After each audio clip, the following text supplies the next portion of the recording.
নারায়ণগঞ্জে উদ্বোধন হতে যাচ্ছে জুলাই শহীদ স্মৃতিস্তম্ভ। এ বিষয়ে বিস্তারিত জানাতে নারায়ণগঞ্জ থেকে সরাসরি যুক্ত হয়েছেন সহকর্মী সাবিত আল হাসান।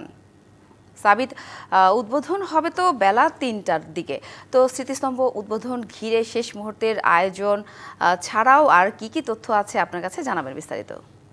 আমি এই মুহূর্তে অবস্থান করছি নারায়ণগঞ্জ সদর উপজেলার হাজীগঞ্জ এলাকায় এবং আমার ঠিক পেছনেই কিন্তু যে ঐতিহাসিক স্মৃতিস্তম্ভটি এখানে স্থাপিত হতে যাচ্ছে এবং এখানে দেখতে পাচ্ছেন ক্রেন দিয়ে ধীরে ধীরে স্মৃতিস্তম্ভটি নির্ধারিত আসনে বসানো হচ্ছে এবং স্মৃতিস্তম্ভটিকে ঘিরে এখানকার মানুষের বেশ কৌতূহল রয়েছে, কারণ বাংলাদেশে জুলাই গণঅভ্যুত্থানের পরে এটি প্রথম স্মৃতিস্তম্ভ এবং যে স্মৃতিস্তম্ভকে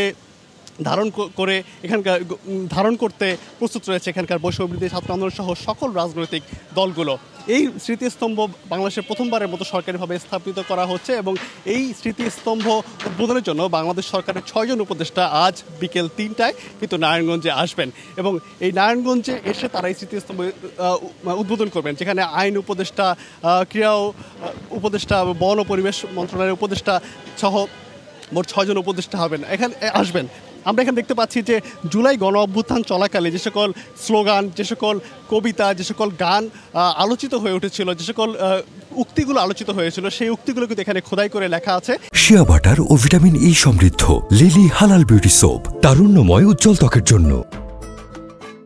এবং সেগুলো সেই জুলাইয়ের স্মৃতি হিসাবে এখানে উপস্থাপন করা হয়েছে। এই স্মৃতিস্তম্ভ স্থাপনকে কেন্দ্র করে আশেপাশের মানুষদের যেমন আগ্রহ রয়েছে, তেমনি এখানে রাজনৈতিক দলগুলো বলছেন জুলাইয়ের স্মৃতি বা চেতনাকে ধারণ করে রাখার জন্য এই স্মৃতিস্তম্ভ অনেক বড় একটা অবদান রাখবে এবং নারায়ণগঞ্জ আন্দোলনের একটি অন্যতম কেন্দ্রবিন্দু ছিল। সেই আন্দোলনের কেন্দ্রবিন্দুর কারণে যে স্মৃতিগুলো বিজড়িত ছিল, প্রায় অর্ধশত মানুষ শহীদ হয়েছে, সেই শহীদের রক্তের যে চিহ্ন, সে চিহ্ন এই স্মৃতিস্তম্ভ বহন করবে এমনটাই প্রত্যাশা করছেন তারা। তো সব মিলিয়ে আজ দুপুর 3টা নাগাদ এই স্মৃতিস্তম্ভটি উদ্বোধন করবেন উপদেষ্টারা এবং তখনই কিন্তু আনুষ্ঠানিকভাবে এটি খুলে দেওয়া হবে জনসাধারণের জন্য। এখন পর্যন্ত এটির নির্মাণ কাজের শেষ পর্যায়ে চলছে, এটি স্থাপন হওয়ার পরপরই অন্যান্য আনুষঙ্গিক কাজগুলো করা শুরু হবে। এই ছিল নারায়ণগঞ্জের হাজীগঞ্জ থেকে আমার কাছে সর্বশেষ তথ্য। ধন্যবাদ।